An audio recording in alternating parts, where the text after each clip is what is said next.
முயற்சி பலதரப்பட்ட அமைப்பில் காணப்படும் என்று அல்லாஹ் ரப்பல் ஆலமீன் சொல்கிறார். ஒருவர் ஒரு நேரத்தை செல்வத்தை சேகரிப்பதற்காக வேண்டி ஒருவர் அன்றைய நாளை முயற்சி செய்வார்.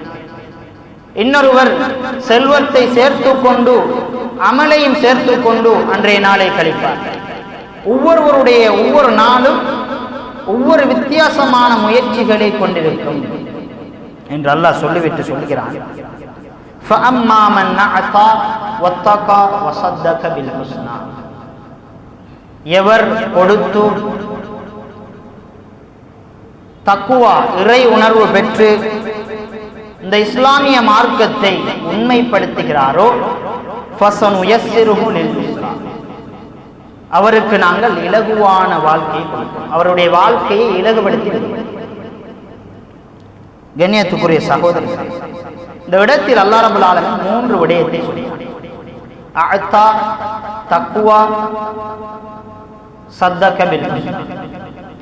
அஅத்தா என்றால் கொடுப்பது. முதலாவது அல்லாஹ் இந்த இடத்தில் கொடுக்கின்றது என்ற அந்த பண்பை சொல்கிறார். இந்த அஅத்தா என்பதன் மூலமாக நாங்கள் விளங்கிக் கொள்ள வேண்டும், பணம் பற்றிய பெரும் ஆசை இல்லாமல் போகுவதற்கு ஒரு வழிதான் அல்லாஹ்வுடைய பாதையில் கொடுப்பது. பணம் பற்றிய பெரும் ஆசைகள் இருக்கும், பணம் பற்றிய பேராசைகள் இருக்கும். இதை அகற்றுவதற்கு ஒரு பண்பை அல்லாஹ் ஏற்படுத்துவதென்றால் அஅத்தா, கொடுக்கக்கூடியவனாக மாறும். வத்தகா, வாழ்க்கையின் இலக்கு பற்றிய சரியான தெளிவு வேண்டுமா? எல்லா விடயத்திலும் அல்லாஹ்வுக்கு பயன்படும். இறை உணர்வோடு நடந்து கொள், இறை அச்சத்தோடு வாழ்ந்து கொள், உன்னுடைய வாழ்க்கையினுடைய இலக்கை நோக்கி மிக இலகுவாக போக முடியும். 3வது சொல்லுகிறான், வஸத்தக பில் ஹுஸ்னா. எங்களுடைய இந்த இஸ்லாமிய மார்க்கத்தை எல்லா நிலையிலும் நீ உண்மைப்படுத்த வேண்டும். உன்னுடைய ஆசா பாசங்களுக்காக வேண்டி இந்த இஸ்லாமிய மார்க்கத்தை விட்டு கொடுத்து விடக்கூடாது. கண்ணியத்துக்குரிய சகோதரர்களே, அதை தொடர்ந்து சொல்கிறான். ஃபஅம்மா மன் பகில, எவன் கஞ்சனாக இருக்கிறான். வஸ்தக்னா, இந்த உலகத்தில் எந்த ஒன்றுமே தேவையில்லை, என்னுடைய பணம் போதும் என்ற ஒரு மமதையோடு வாழுகிறானோ. வகஸ்ஸப பில் ஹுஸ்னா, இந்த மார்க்கத்தை தன்னுடைய மனோ இச்சையின் பிரகாரம் நடந்து கொண்டு மார்க்கத்தை விட்டு விட்டு வாழுகிறான். இவனுக்கு அல்லாஹ் சொல்லுகிறான், ஃபஸனுயஸ்ஸிருஹு லில் உஸ்ரா, அவனுடைய வாழ்க்கையை கஷ்டமாக்கி விடுவோம், அவனுடைய அந்த கஷ்டத்தை இலகுபடுத்தி விடுவோம் என்று சொல்லுகிறான். கண்ணியத்துக்குரிய சகோதரர்களே, பகீல் என்றால் பணம் மீது கடும் பேராசை வரும். இவர் செலவழிக்க மாட்டார், அப்படியோ பதித்து கொண்டு மற்ற மனிதர்களுக்கு கொடுக்காமல் வைத்துக் கொள்வதற்குத்தான் பகீல் என்று சொல்வார்கள் அரபியில். இஸ்தக்னா, எவருடைய தேவையும் எனக்கு கிடையாது, எனக்கு செல்வம் இருக்கிறது, இலக்கு பற்றிய தெளிவான ஒரு விளக்கம் அவருக்கு இருக்காது. நான் மரணிக்க வேண்டும், அல்லாஹ்வை சந்திக்க வேண்டும், அல்லாஹ்வை நான் நேரடியாக சந்திக்க இருக்கிறேன் என்ற அந்த உணர்வு இல்லாமல் செல்வம்தான் என்னுடைய கடவுள் என்று இந்த உலகத்தில் வாழக்கூடிய இலக்கு பற்றிய தெளிவு கிடையாது. வகஸ்ஸப பில் ஹுஸ்னா, இந்த உலகத்தில் வாழுகின்ற போது அவருடைய அந்த மனோ இச்சையை அப்படியே கட்டுப்பட்டு அல்லாஹ்வுடைய மார்க்கத்தை புறந்தள்ளி வாழும் என்று அல்லாஹ் இந்த இடத்தில் 3 பண்புகளை முன்னுக்கு அந்த சொன்ன அந்த பண்புகளுக்கு மாற்றமான பண்புகளை கீழே சொல்லுகிறான். கண்ணியத்துக்குரிய சகோதரர்களே, நாங்கள் கொடுப்பது என்று சொன்னால் என்னதை கொடுப்பது? காசை மாத்திரம் கொடுப்பதை இந்த இடத்தில் சொல்லவில்லை, எங்களுடைய நேரத்தை கொடுப்பது. தற்பொழுது நாங்கள் இந்த இடத்தில் இருந்து குர்ஆனை படிக்க வேண்டும் என்ற அந்த உணர்வோடு வந்திருக்கிறோம். அது குர்ஆனை படிப்பதற்கான நேரத்தை கொடுப்பது. இது எங்களுடைய முயற்சி. குர்ஆனை விளங்க வேண்டும் என்ற அந்த உணர்வு. எங்களுடைய உடல் பலத்தை கொடுப்பது. ஒரு சமூகத்தில் ஒரு அனர்த்தம் ஏற்படுகிறது என்று சொன்னால் அந்த அனர்த்தத்தில் மும்முரமாக நான் நின்று எனக்கு செல்வம் இல்லை என்று சொன்னாலும் என்னுடைய உடலால் நான் அவருக்கு முயற்சியை செய்வேன். என்னுடைய நேரத்தை கொடுப்பது, என்னிடத்தில் இருக்கக்கூடிய செல்வத்தை கொடுப்பது, இதுதான் கொடுப்பது என்ற அந்த விடயம். ஆகவேதான் நாங்கள் அறிவை கொடுத்தால்தான், அறிவுக்கு நேரத்தை கொடுத்தால்தான் நாங்கள் அறிவை பெற்றுக் கொள்ள முடியும். அதே போல எங்களுடைய முயற்சியை கொடுத்தால்தான் நாங்கள் ஒரு அடைவை நாங்கள் பெற்றுக்கொள்ள முடியும் என்பதை நாங்கள் எல்லோரும் இந்த உலகத்தில் விளங்கி இருக்கிறோம்.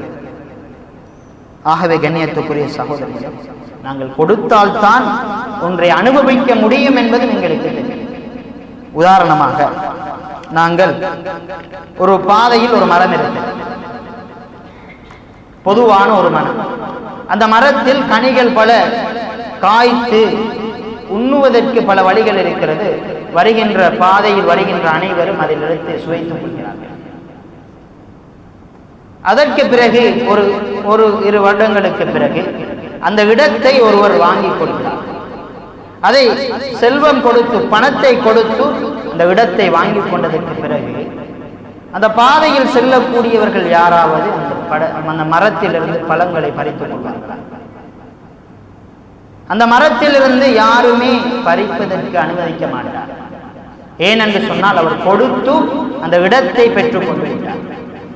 அதனுடைய அனைத்து அதிகாரமும் அவரிடத்தில் இருக்கிறது, அனைத்து ஆசைகளும் அந்த இடத்தில் இருக்கிறது. அதனால் அவரால் அதை வேறொருவருக்கு அனுமதிக்க முடியாது. அதே போலதான் கண்ணியத்துக்குரிய சகோதரர்களே, எல்லா சந்தர்ப்பங்களிலும் அல்லாஹ்வுடைய அந்த விடயத்தில் நாங்கள் நேரத்தை கொடுக்க வேண்டும். எச்சந்தர்ப்பங்களிலும் அல்லாஹ்வுடைய உணர்வோடு இருக்க வேண்டும், தக்வாவோடு இருக்க வேண்டும், இறை உணர்வோடு இருக்க வேண்டும். நாங்கள் அல்லாஹ்வுடைய அந்த அறிவை பெற்றுக் கொள்வதற்காக வேண்டி நாங்கள் நேரத்தை கொடுக்க வேண்டும், எங்களுடைய முயற்சியை கொடுக்க வேண்டும், எங்களுடைய காலத்தை கொடுக்க வேண்டும். கொடுத்தால்தான் மார்க்கத்தை பெற்றுக்கொள்ள முடியும்.